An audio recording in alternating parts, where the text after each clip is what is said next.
राजकीय कला महाविद्यालय कोटा के बीए पार्ट सेकंड के हिंदी साहित्य के सभी छात्रों का आज इस कक्षा में हम एक बार फिर स्वागत करते हैं। छात्रों, आपका जो बीए पार्ट सेकंड का जो हिंदी साहित्य का जो सेकंड पेपर है, जिसका नाम है प्रयोजनमूलक हिंदी, उसके अंतर्गत आजकल हम अनुवाद पर बातचीत करने का प्रयास कर रहे हैं। पिछली कक्षा में भी हमने अनुवाद को जो विभिन्न विद्वानों ने परिभाषित किया है उस पर प्रकाश डालने का प्रयास किया कि किस तरह से पाश्चात्य विद्वानों ने अनुवाद को परिभाषित किया है और किस तरह से भारतीय विद्वानों ने अनुवाद को परिभाषित किया है। इस पर पिछली कक्षा में हमने प्रकाश डालने का प्रयास किया था और हमने ये भी बताया था कि अनुवाद की महत्ता आज के समय में कितनी अधिक होती जा रही है। आज पूरे संसार को, पूरे विश्व को एक छोटे से गांव में तब्दील करने के लिए जनसंचार के जो माध्यम है उन्होंने जो महत्वपूर्ण भूमिका निभाई है, उस महत्वपूर्ण भूमिका के पीछे अनुवाद का बहुत बड़ा महत्व रहा है। क्योंकि जो विदेशों में जो घटनाएं घट रही है वो तुरंत प्रभाव से हम तक पहुंच रही है और इसको पहुंचाने में मीडिया की भूमिका तो है ही, लेकिन ये मीडिया जब हम तक पहुंचाता है तो इस बीच अनुवाद महत्वपूर्ण हो जाता है, क्योंकि हर देश अपनी स्वयं की भाषा में सूचनाएं संप्रेषित करता है, साहित्य को पाठक तक पहुंचाता है, कला संस्कृति आदि की जानकारी देता है, वो स्वयं अपनी भाषा में देता है। अगर हमको दूसरे देशों की के जो साहित्य है, संस्कृति है, राजनीति है, उनकी जो विदेश नीति है, मतलब उनके बारे में अगर जानकारी लेनी है तो हमें उस देश की भाषा और हमारे देश की भाषा दोनों का ज्ञान होना आवश्यक है। तो जैसा कि मैं पिछली कक्षा में भी आपको बता चुका हूं कि दोनों, जैसे हम चाहते हैं कि हमें अमेरिका के बारे में जानकारी हो, हमें चाइना के बारे में जानकारी हो, तो वहां के बारे में जानकारी लेने के लिए ये तो संभव नहीं है कि बहुत जल्दी वहां की भाषा को हम सीख जाएंगे, या हमें अन्य देशों की तुरंत प्रभाव से जानकारी हासिल करनी है तो वहां की भाषा सीखने में समय तो लगेगा। तो छात्रों, इसके लिए जो महत्वपूर्ण दायित्व का निर्वहन करते हैं वो करते हैं अनुवादक, द्विभाषी, और उनके अनुवाद के माध्यम से ही तुरंत प्रभाव से वहां के साहित्य, संस्कृति, राजनीति, सबकी सूचना हमें तुरंत प्रभाव से हम तक पहुंच जाती है और उसमें अनुवाद की बहुत बड़ी महत्वपूर्ण भूमिका रहती है। यहां पर आप देखेंगे कि डॉक्टर कृष्ण कुमार रत्तु अपनी जो पुस्तक है, उनकी जो पुस्तक है अनुवाद का नया चेहरा, उसमें भी ये स्पष्ट रूप से लिखते हैं कि विश्व को परस्पर जोड़ने और वसुधैव कुटुंबकम का स्वप्न साकार करने का इससे व्यावहारिक माध्यम और कुछ नहीं हो सकता। यानी कि विश्व को जोड़ने में, परस्पर जोड़ने में, संसार को परस्पर जोड़ने में जो व्यावहारिक माध्यम है वो क्या है? अनुवाद है। वो अनुवाद है। वे आगे लिखते हैं कि अन्य देशों की संस्कृति, पुरातत्व, साहित्य, धर्म और राजनीति का ज्ञान सुलभ हो जाता है। वो ये लिखते हैं कि अन्य देशों की संस्कृति, पुरातत्व, साहित्य, धर्म और राजनीति का ज्ञान सुलभ हो जाता है यदि हम उसे अपनी भाषा के माध्यम से जानें। यदि हम उसे अपनी भाषा के माध्यम से जानें, जैसे कोई भी जो दूसरा देश है, वहां की जो संस्कृति है, वहां की जो राजनीति है, अगर हम उसको जानना चाहते हैं, समझना चाहते हैं, तो वह हम अपनी भाषा के माध्यम से जानें, अपनी भाषा के माध्यम से समझें, तो ज्यादा समझ में हमारे आएगी। और ये काम कौन कर सकता है? अपनी भाषा में हम तक पहुंचाने का काम कौन करता है? किसके माध्यम से होता है? अनुवाद के माध्यम से। तो कहने का मतलब यह है कि अन्य देशों की संस्कृति, पुरातत्व, साहित्य, धर्म और राजनीति का ज्ञान सुलभ हो जाता है यदि हम उसे अपनी भाषा के माध्यम से जाने।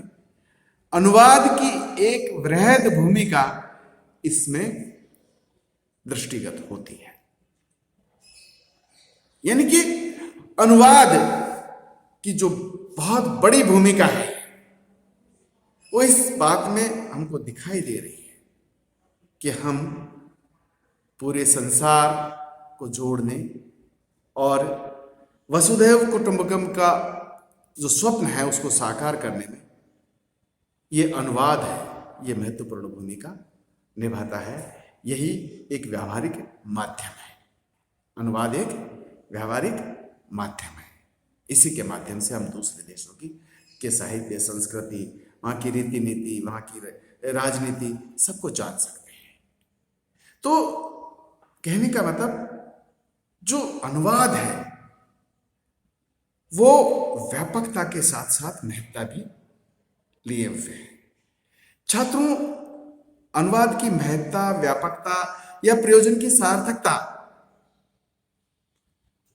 तभी सार्थक हो सकती है या उसका प्रयोजन तभी सार्थक हो सकता है जब अनुवादक स्रोत भाषा और लक्ष्य भाषा में दक्ष हो। जैसा कि मैंने पिछली कक्षा में भी आपको ये बताने का प्रयास किया था कि एक अनुवादक को स्रोत भाषा और लक्ष्य भाषा का ज्ञान होना आवश्यक है, तभी वो अनुवाद कार्य कर सकता है। तो यहां पर इस संदर्भ में अनुवादक की भूमिका महत्वपूर्ण मानी जाती है। डॉक्टर विजय कुलश्रेष्ठ और डॉक्टर राम प्रकाश कुलश्रेष्ठ, डॉक्टर विजय कुलश्रेष्ठ और डॉक्टर राम प्रकाश कुलश्रेष्ठ ये उल्लेख करते हैं कि अनुवादक द्विभाषिक की भूमिका का निर्वाह करता है। उसे एक भाषा में अभिव्यक्त बात दूसरी भाषा में अंतरित करनी होती है। दोनों भाषाएं इसमें समसमान ज्ञान की अपेक्षा रखती है। ये बहुत महत्वपूर्ण बात है छात्रों कि दोनों भाषाएं, कौन कौन सी दोनों भाषाएं? स्रोत भाषा और लक्ष्य भाषा। वो एक अनुवादक में समसमान ज्ञान की अपेक्षाएं रखती है। यानी कि एक अनुवादक में स्रोत भाषा का जितना ज्ञान होता है उतना ही ज्ञान उसको लक्ष्य भाषा का भी होना आवश्यक है। या कह सकते हैं कि दोनों भाषाओं में उसको दक्ष होना आवश्यक है, समान ज्ञान आवश्यक है। अगर वो किसी एक प्रकार की भाषा में अधिक ज्ञान रखता है, एक प्रकार की भाषा में उसका ज्ञान गौण है, तो वो सही मायने में अनुवाद नहीं कर सकता है। अनुवादक के लिए आवश्यक है कि वो दोनों भाषाओं में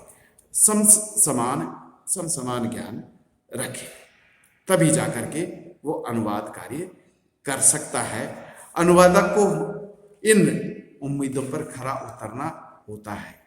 इस दृष्टि से उसे स्रोत भाषा और लक्ष्य भाषा दोनों ही का सही ज्ञान अपेक्षित है, तभी वह योग्य अनुवाद कर सकता है।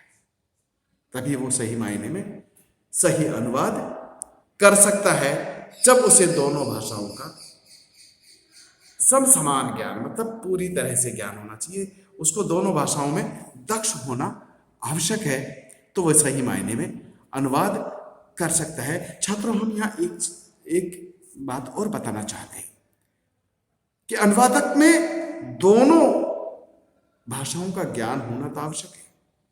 स्रोत भाषा और लक्ष्य भाषा दोनों भाषाओं में तो उसे दक्ष होना ही चाहिए, लेकिन साथ ही उसे भाषा ज्ञान के साथ विषय ज्ञान भी आवश्यक है उसके लिए। दोनों भाषाओं का ज्ञान तो होना ही चाहिए उसे, लेकिन विषय का ज्ञान भी आवश्यक है। जैसे कि मैंने पिछली कक्षा में भी संकेत किया था, आपको बताने का प्रयास किया था कि जो साहित्य है उसका जो अनुवाद होता है वो सबसे कठिन अनुवाद होता है, क्योंकि उसका संबंध भावों से है। तो जब स्रोत भाषा में जो साहित्य है उसको लक्ष्य भाषा में लेकर आने पर, यानी उसका अनुवाद करने पर उसके मूल भाव नष्ट नहीं हो, तो इस बात के लिए अनुवादक को बहुत सचेत रहना पड़ता है। तो यहां पर भी संकेत उसी तरफ है कि लक्ष्य भाषा और स्रोत भाषा दोनों का ज्ञान आवश्यक है, यानी उसे स्रोत भाषा में भी दक्ष होना आवश्यक है और लक्ष्य भाषा में भी दक्ष होना आवश्यक है। लेकिन साथ ही जिस विषय का वो अनुवाद करना है उस विषय की जानकारी भी उसे होना आवश्यक है, तभी जाकर के वो सही अनुवाद कर सकता है। अनुवाद भी अलग अलग प्रकार लिए हुए हैं।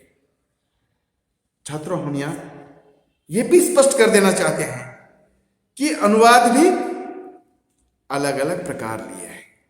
डॉक्टर विजय कुलश्रेष्ठ और डॉक्टर राम प्रकाश कुलश्रेष्ठ ये उल्लेख करते हैं कि अनुवाद के प्रकारों के संबंध में भारतीय तथा पाश्चात्य विद्वानों ने चिंतन किया है, किंतु अनुवाद के प्रकार निश्चित करना आसान काम नहीं है। किंतु अनुवाद के प्रकार निश्चित करना आसान काम नहीं है। अनुवाद को प्रकारों में वर्गीकृत करने से पूर्व इसके आधारों को निश्चित करना समीचीन प्रतीत होता है। भारतीय विद्वान, पाश्चात्य विद्वान सबने इस विषय पर चिंतन किया है, लेकिन अनुवाद के जो प्रकार है उनको निश्चित करना बहुत कठिन काम है। इसके लिए क्या है कि अनुवाद को प्रकारों में वर्गीकृत करने से पूर्व इसके आधारों को निश्चित करना समीचीन प्रतीत होता है। अनुवाद के प्रकारों के संबंध में डॉक्टर भोलानाथ तिवारी अनुवाद के प्रकारों के संबंध में चर्चा करते हुए डॉक्टर भोलानाथ तिवारी ने जो आधार माने हैं वो 4 प्रकार के आधार माने हैं।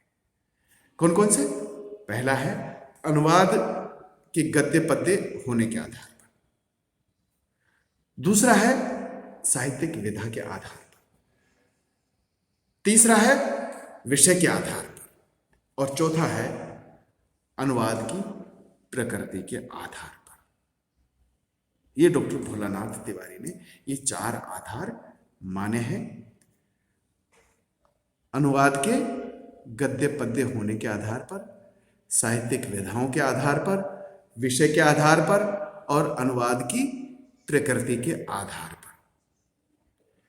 छात्रों, आज के लिए बस इतना ही। अगली कक्षा में हम जो ये अनुवाद के जो प्रकार हैं और जिन आधारों पर अनुवाद के जो भिन्न भिन्न प्रकार हैं उन प्रकारों पर प्रकाश डालेंगे। तो अगली कक्षा में फिर मिलेंगे। तब तक के लिए नमस्कार।